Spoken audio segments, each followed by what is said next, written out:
जगह के पट्टे नहीं है और जो है सो हमारा कुछ भी नहीं है। मेहनत मजदूरी करना है, खाना है। अभी हमारा कांग्रेस अभी हमारा कांग्रेस आया ना, पहले आपको रोड दिया ना, मैं भी रोड मंत्री उसको रोड भी देता हूँ।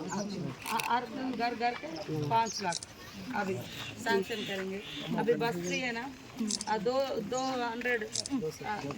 करंट फ्री आ रहा है ना।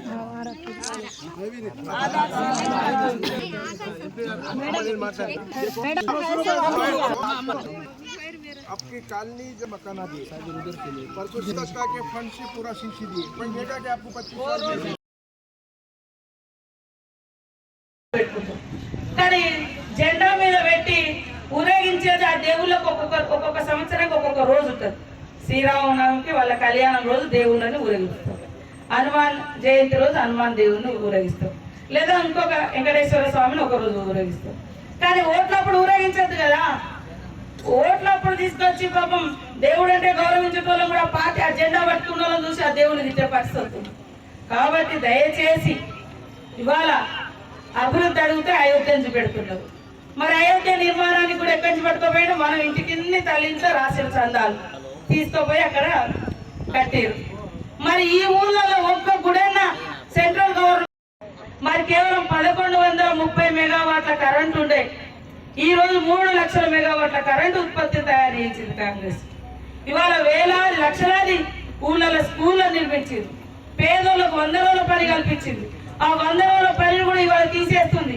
కుదేలు చేసి పని లేకుండా చేస్తుంది. కరోనా వస్తే ఇవాళ 100 రోజుల పని పేదోళ్లకు గతి అయింది. సిటీలలో బతికే పిల్లలకు కూడా వచ్చి గడ్డపర బట్టి గదే పని చేసింది. మరి మోడీ గారు ఏం చెప్పారు? తాళి బనావో ఏమంటారు, తాళి కొట్టుడు దబావో తాళి బజావో అన్నాడు, లైట్ వెలిగి అన్నాడు. మరి కరోనా పోయిందా?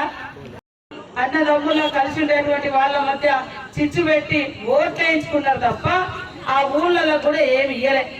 మరి ఈ పార్లమెంట్ గెలిపించారు. ఈ పార్లమెంట్కి 8,000 కోట్లు ఇచ్చారు. ఒక్కసారి చూడండి. వాళ్ళు రాష్ట్రంలో గెలిచిన 4గిట్లో ఈ ఎస్టీ కాన్స్టిట్యున్సీ నుంచి కూడా వెనుకబడ్డ మరి అనేక ఆదివాసీలు, గిరిజనులు, మరి హరిజనులు, దళితులు, బహుజనులు, మైనార్టీలు అన్ని వర్గాల ప్రజలు ఉన్నారు. మరి వారి అభివృద్ధి కోసం ఏమి ఇచ్చిండు ఒక్కసారి ఆలోచించండి. కాబట్టి ఇక్కడ ఉన్నటువంటి కార్యకర్తలు, నాయకులు అందరూ దయచేసి ఏదో వాళ్ళు టీవీలను మెయింటైన్ చేస్తారు, ఢిల్లీ టీవీలను లేదా యూట్యూబ్ ఛానళ్లను లేదా సోషల్ మీడియాను వాడుకొని ఇవాళ కర్ణాటకలో కానీ తమిళనాడులో కానీ నిన్న తమిళనాడులో కూడా పెద్ద ఎత్తున కాంగ్రెస్ వన్ సైడ్ అలయన్స్, కేరళలో 20-20 రాహుల్ గాంధీ గారి నాయకత్వంలో గెలవబోతున్నారు. నేను పోయాల్సిన అక్కడ 3 రోజుల ప్రచారం. కాబట్టి అక్కడ ఎలక్షన్లో కూడా లేదని దుష్ప్రచారం చేస్తున్నారు. అరే మేము ఇంత మరి మన వాళ్ళు కెనాళ్ళు లిఫ్టులు అడుగుతున్నారు. అవన్నీ కూడా ప్రతిపాదనలతోటి ముఖ్యమంత్రి రేవంత్ రెడ్డి గారు సిద్ధంగా ఉన్నారు. ఆదిలాబాద్ జిల్లా అంటే ప్రత్యేకమైనటువంటి అభిమానం ఆయనకు.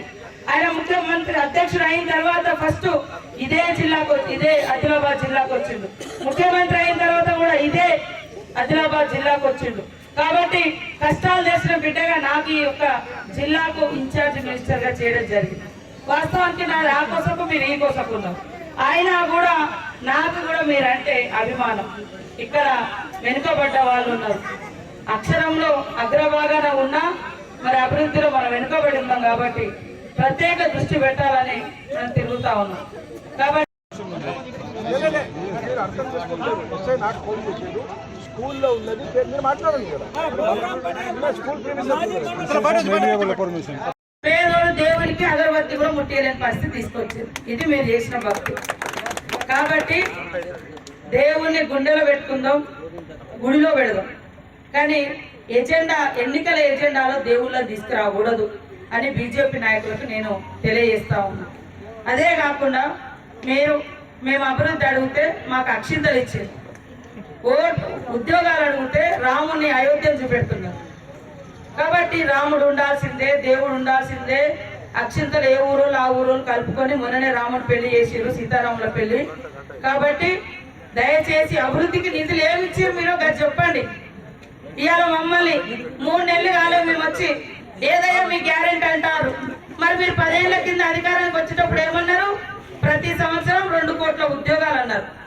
కాలాధన్ లాతాము జన్ ధన్ ఖాతా మే ధన్ ధన్ 15 लाख देता हूं అని అన్నాడు. 15 लाख కాదు 15,000.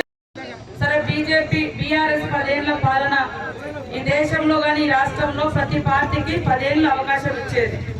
ఒకప్పుడు తెలుగుదేశం 10 ఏళ్ళు, కాంగ్రెస్ 10 ఏళ్ళు, బీఆర్ఎస్ 10 ఏళ్ళు, మళ్ళా ఇప్పుడు కాంగ్రెస్ కి ఇచ్చింది. గతంలో కూడా ఇదే ఆనవాయితీ దేశంలో కూడా ఉన్నది. 10 సంవత్సరాలకు ఒకసారి ప్రభుత్వాలు మారుతుంది. ఈసారి కూడా పక్కకు 100కు 100% దేశంలో కాంగ్రెస్ పార్టీ అధికారంలోకి వస్తుంది. రాహుల్ గాంధీ గారు ప్రధానమంత్రిగా ఢిల్లీ కోట మీద మరి 3 రంగుల జెండా ఎగరేయడం ఖాయమని కూడా ఈ సందర్భంగా తెలియజేస్తాము. బీజేపీ వాళ్ళు 10 సంవత్సరాలలో అభివృద్ధిని ఎప్పుడో విస్మరించారు.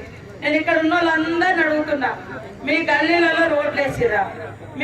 మీ ఊర్లలో ఇల్లు ఇచ్చిర్రా? మీ ఊర్లలో ఏమైనా కెనాలు కట్టించిర్రా? మీ పిల్లలకి ఏమైనా ఉద్యోగాలు ఇచ్చిర్రా? మరి మాట మాట్లాడితే గుడి గుడి అంటారు కదా, కనీసం గుడైనా కట్టించిండా? గుడి కట్టించింది మనము, బడి కట్టించింది మనము, కరెంట్ ఇచ్చింది మనము. పోయి పోరాడేందుకు కేసులు మాత్రం పుష్కలంగా ఉన్నాయి. కాబట్టి ఇవాళ ఒక అవకాశం కాంగ్రెస్ ఇవ్వండి. 34 సంవత్సరాలు అవుతుంది రాజీవ్ గాంధీ చనిపోయి, రాహుల్ గాంధీ తండ్రి చనిపోయి. కాబట్టి మరి అప్పటి నుంచి ఈ రోజు వరకు వాళ్ళ కుటుంబంలో ప్రధానమంత్రి అనే పదవి లేదు. కేవలం ఎంపీగా నిలబడ్డారు. కానీ దేశం కోసం ఇల్లు కట్టించారు, కానీ వాళ్ళు సొంత ఇల్లులు కట్టుకోలేదు. ఇవాళ మోడీ గారు వేసుకునే సూటు బూటు చూస్తే లక్షలలో ఉంటది. కాదు పేర్లు ఇద్దరు సౌతంలో ఇవ్వాలా, వాళ్ళకి ఇవ్వమంటే వాళ్ళకే ఇవ్వాలా.